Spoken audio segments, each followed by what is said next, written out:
Selam dostlar. Sovyet Yolculuğu kanalımıza hepiniz hoş geldiniz. Yine yepyeni bir Sovyet içeriğiyle karşınızdayız. Yolculuğumuzun bu durağında Sovyetler Birliği'nde halk arasında alkol tüketimini azaltmaya yönelik Sovyet hükümetinin aldığı önlemleri ve alkol karşıtı kampanyaları sizlere anlatacağım. Bu alkol yasağı halk arasında Suhoy Zakon yani içki yasağı olarak bilinmekteydi. Eski tarihlerden beri alkol tüketim alışkanlığı olan Sovyet coğrafyasında iş yerlerinde meydana gelen sarhoşluk durumları üretim açısından gitgide büyük sorunlara neden olmaktaydı ve bu nedenle Sovyetlerde aşırı alkol tüketimine dair mücadele her zaman devam etmişti. Sovyet yetkililer bu sorunları çeşitli önlemler alarak çözmeye çalışmıştır. Sovyet tarihinde büyük alkol karşıtı kampanyanın olduğu 4 tarihsel dönem vardır. Bunların ilki Ekim Devrimi sonrasındaki Rus İç Savaşı devam ederken gerçekleşti. İkincisi 1958 yılında Nikita Khrushchev döneminde, üçüncüsü 1972 yılında Leonid Brejnev döneminde ve diğerlerine göre en geniş kampanyayı içeren dördüncüsü ise 1985 yılında Mihail Gorbaçov döneminde gerçekleşmiştir. Her kampanya dönemi kendi içerisinde birbirinden farklı gelişmeleri barındırır. Bu yüzden her birinin kendi içerisinde ele alınması çok daha doğru olacaktır. Bu videomuzda sizlere her döneme dair ayrıntılı bilgilerin yer aldığı bir derleme sundum. Özellikle ölçeği çok daha kapsamlı olan 1985 alkol karşıtı dönem son derece ilginç verilere sahip. Umarım videodaki bilgiler hoşunuza gider ve sizden olumlu geri dönüşler alabiliriz. Buyurun Sovyetler Birliği'ndeki alkol karşıtı kampanyalara ve alkol yasaklarının tarihsel sürecine hep birlikte bir göz atalım.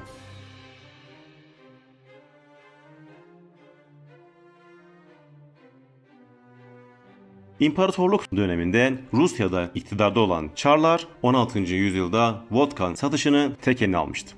17. yüzyılın ortalarına gelindiğinde ise tüm nüfusun 1/3'ü imparatorluğa önemli gelir getiren hükümet meyhanelerine borçlu durumdaydı. Çar 1. Petro bu borcu askerlik hizmetinin zorunlu kılmak için kullanmıştır. Yani devlete alkol borcu olan kişiler daha fazla askerlik yaparak bu borcu ödemeleri istenmişti. Alkole dair ilk yasak Çar 2. Nikolay döneminde 1914 yılında 1. Dünya Savaşı başladığında getirildi. Çar'a destek veren ayrıcalıklı işletmeler dışında vodka gibi sert içkilerin satışı yasaklandı. Bu yasak Çarlık rejimine yılda yaklaşık 1 milyar rubleye mal olmuştur. Ancak dönemin yetkilileri bu hareketin savaş zamanında ekonomik üretkenliği, toplumsal düzeni ve askeri istihdamı iyileştirmek için gerekli olduğuna inanmaktaydı. Yasaklamanın yürürlüğe konmasında öncülük yapan dönemin entelektüeli Mihail Çelişev içkiye teorik olarak da karşıydı. Buna neden olarak da sarhoşluğun otokratik yöneticilere fayda sağladığını savunmaktaydı. Bu yüzden de içkinin tamamen yeryüzünden kalkmasını savunuyordu. Tabii ki bu imkansıza yakın bir görüştü.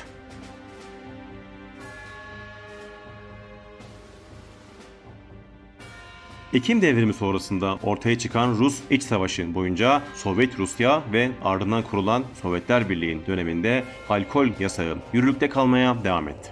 Petrograd Devrimci Asker Konseyi, Ekim Devrimi'nin hemen sonrasında 8 Kasım 1917 günü alkol yasağına dair şu duyuruyu yapmıştır. Bir sonraki duyuruya kadar alkol ve her türlü alkollü içecek üretimi yasaktır. Nitekim Sovyetlerin ilk dönemlerinde alkolizm durumu kapitalizmin bir kalıntısı olarak görülmekteydi.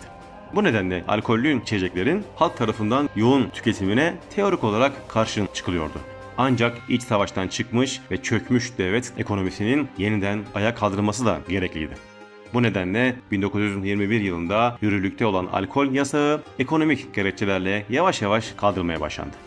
1925 yılında yasak tamamen kaldırıldı ve devlet nezdinde alkol üretim sistemi geri getirildi.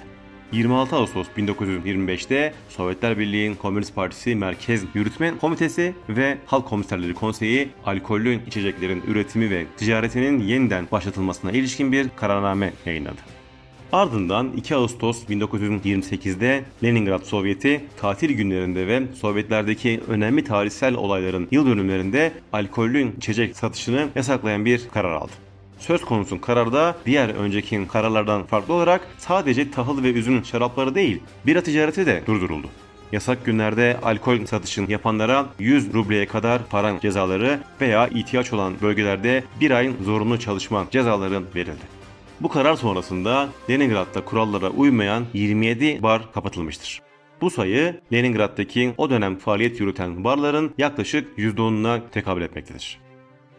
Aynı yıl Rusya Sovyeti Halk Sağlığı Komiseri Nikolay Semashko hem yaraların temizlenmesi, anestezik madde olarak kullanılması gibi tıbbi gerekçeler hem de toplumsal talep kaynaklı gerekçelerle vodka üretiminin ve satışının yeniden başladığını açıkladı.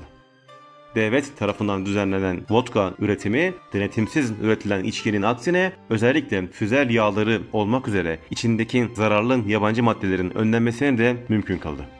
Buna ek olarak devlet tarafından düzenlenen vodka üretimi ve satışını kulakların elinde olan kaçak içki üretiminin ve satışının yerini aldı ve bu sömürücü gruplara büyük darbe indirildi.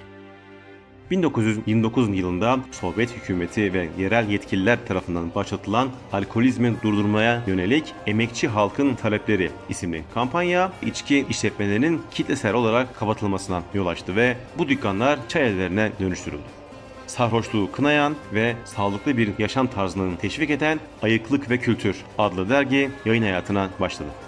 Bira tüketimindeki keskin düşüş, üretimin azalmasına ve o dönemde Moskova, Leningrad ve Sovyetlerin diğer büyük şehirlerindeki büyük bira fabrikalarının kapanmasına neden olmuştur.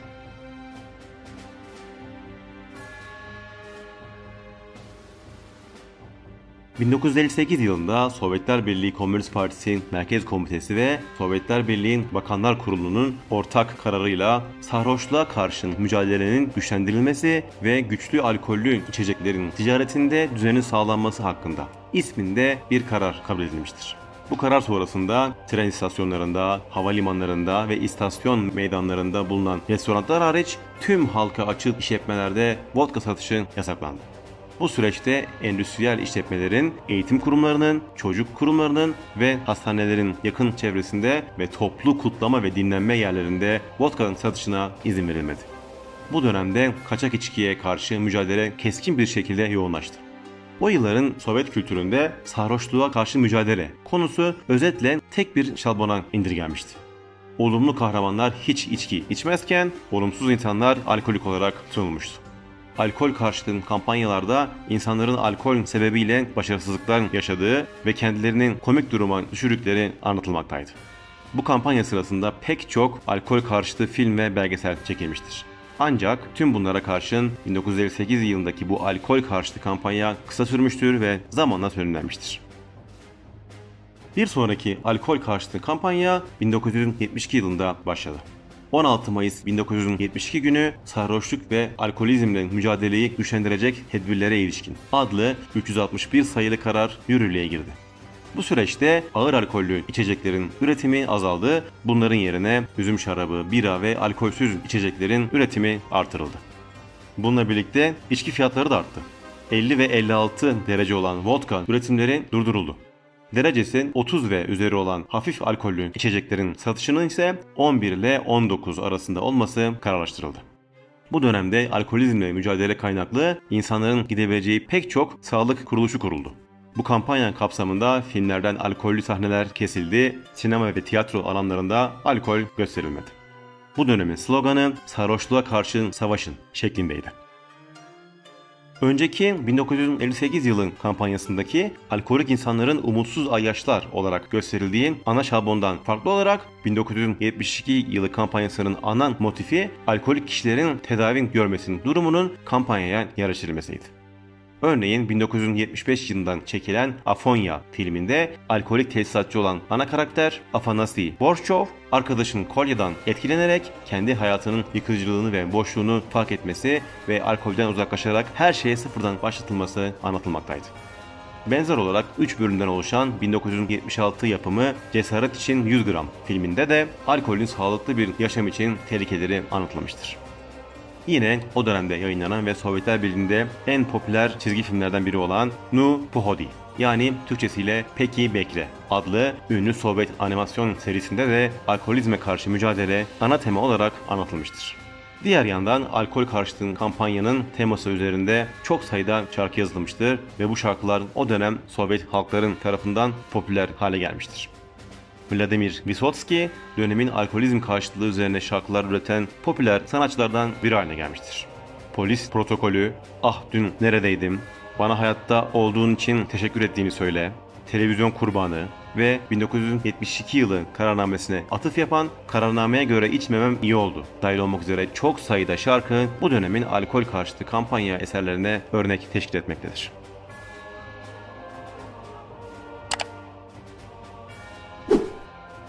Gelelim Sovyet tarihindeki en kapsamlı ve en büyük alkol karşıtı kampanya olan 1985 yılı kampanyasına.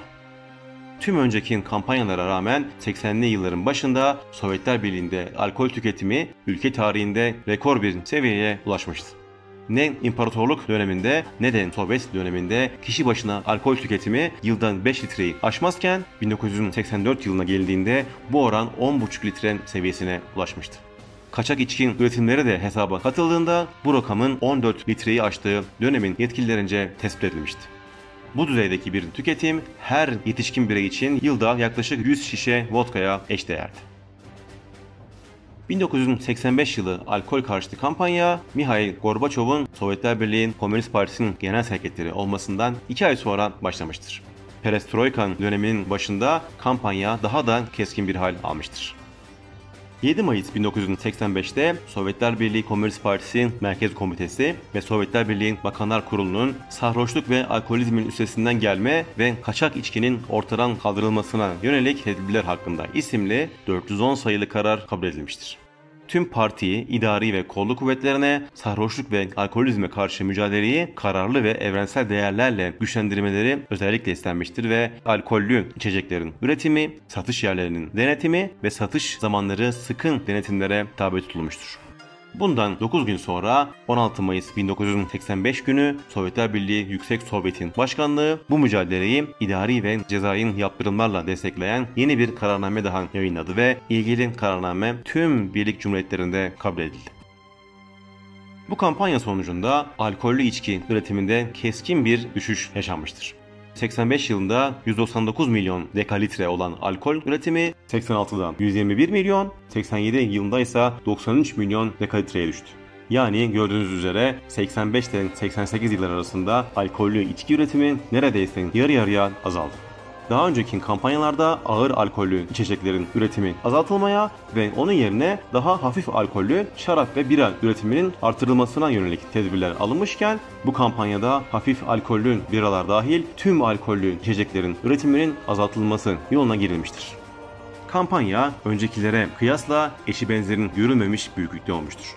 Sovyetler alkol üretimini ilk kez bu kadar keskin bir şekilde azaltmıştır ve bunun sonucu olarak devlet bütçesinin önemli bir gelir kaynağı olan alkolden elde edilen gelir azalmaya başlamıştır. Bu gelir o dönem toplam devlet bütçesinin gelirinin yaklaşık %30'unu oluşturmaktaydı. Sonuçta bu üretilen alkol dış ülkelere de satılmaktaydı ve buradan iyi bir gelir elde edilmekteydi. Ama bu keskin bir şekilde kesildi. Bu kampanya ile ülkede sarhoşlukla mücadelenin başlamasının ardından içki ve vodka ürünleri satan çok sayıda mağaza kapatıldı. Paralel olarak vodka fiyatları gitgide artırıldı. Örneğin kampanyanın başlamasından önce 4 rubleye alınan ve halk arasında Andropovka olarak bilinen popüler vodkanın fiyatı Ağustos 1986'da 9 rubleye kadar yükselmişti. Yani 2 katından bile fazla fiyat alınmaktaydı. Alkol satan mağazalar satışlarını 14 ile 19 saatleri arasında yapabilmekteydi. Buna karşın parklarda, meydanlarda ve şehirler arası trenlerde alkol tüketimine karşı sıkı önlemler alındı. İş yerlerinden sarhoş gidenler hakkında çok sayıda soruşturma açıldı. Ekstra olarak iş yerlerinde alkol tüketenler derhal işten çıkarıldılar ve hatta partiden bile ihraç edildiler. Düğünlerin alkolsüz yapılmasının teşvik edildi, akademik yemeklerde alkollerin bulunmasının yasaklandı ve birçok alanda alkole karşı mücadele baş gösterdi. Bu dönemde alkolün satılmadığı ayık bölgeler terimi halk arasında ortaya çıkmıştır. Alkole karşı mücadelede sendikalar, tüm eğitim ve sağlık sistemi, tüm kamu kuruluşları ve hatta meslek kuruluşları dahi yer almıştır. Kampanyada alkolden uzak kalınması şiddetli bir şekilde savunulmuştur. Sovyetler Birliği Tıp Bilimleri Akademisi, alkol tüketiminin tehlikeleri ve sarhoşluğun Rus halkına uygun olmadığı konulu pek çok makale yayınlamaya başladı. Alkolle ilgili edebi eserlerin ve şarkıların metinleri değiştirildi, tiyatro ve sinema alanında alkol sahneleri çıkarıldı. Bu süreçte devlet tarafından Ayık Toplum Topluluğu kuruldu ve parti üyelerinin bu derneğe katılmaları teşvik edildi. Parti üyelerine alkolden uzak durma konusunda katı şartlar getirilmeye başlandı. Kişi başına alkol satışı bu kampanya döneminde yaklaşık 2,5 kat azaldı. Kampanya döneminde Sovyet insanının yaşam süresinde artış, doğum oranlarında ve sağlıklı doğumlarda yükselme ve ölüm oranlarında azalma görmüştür. Resmi verilere göre bu dönemde yılda 5,5 milyon yeni bebek doğmaktaydı ve bu oran önceki döneme göre son derece yüksekti. Yine bu dönemde ortalama yaşam süresi 2,6 yıl yükseldi ve tüm Rusya tarihi boyunca en yüksek değere ulaştı. Diğer yandan son derece olumsuz durumlar da ortaya çıktı. Alkol satışlarındaki düşüş nedeniyle Sovyetlerin yıllık perakende satış cirosunda ortalama 16 milyar ruble azalma görüldü ve devlet bütçe sistemi ciddi hasar aldı. Bütçeye verilen zararın bu kadar büyük olacağı beklenmiyordu. Kampanya öncesinde gıda endüstrisi devlet bütçesine 60 milyar ruble gelir getirirken 86 yılında 38 milyar, 87 yılında ise sadece 35 milyar ruble gelir sağlayabildi. Gorbaçov'un eski danışmanı Georgi Shaknazarov, alkol karşıtı kampanyanın ülkeye 100 milyar rubleye mal olduğunu ifade etmiştir. Diğer olumsuz gelişme de kayıt dışı ekonomi alanında yaşandı. Kayıt dışı kaçak içki üretimin keskin bir şekilde arttı. Kaçak alkol üretiminde kullanılan şeker satışları %18 oranında arttı. 85 yılında kaçak içki üretimi suçundan 30 bin kişi, 86 yılında 150 bin kişi, 87 yılında ise 397 bin kişi yargılandı. Bu rakamlar ve yükselme oranı gerçekten muazzam oranlardadır. Bu süreçte insanlar değişik yöntemlerle alkol almaya çalışmaya başladılar.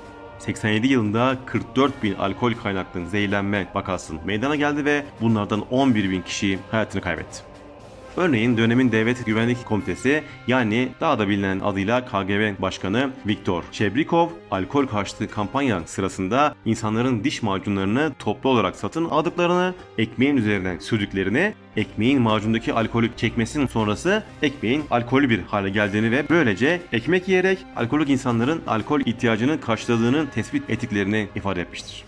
Bu gibi çeşitli yeni yöntemler halk arasında popüler hale gelmişti. Diğer yandan alkole erişimin zorlaştırılması uyuşturucu maddelere yönelimin artmasına sebep olmuştur. Sağlık Bakanlığı'na kayıtlı uyuşturucu bağımlılarının sayısı 9.000'den 20.000 sayısına ulaşmıştır. Gördüğünüz gibi keskin bir şekilde 2 kattan daha fazla bir artış görülmektedir.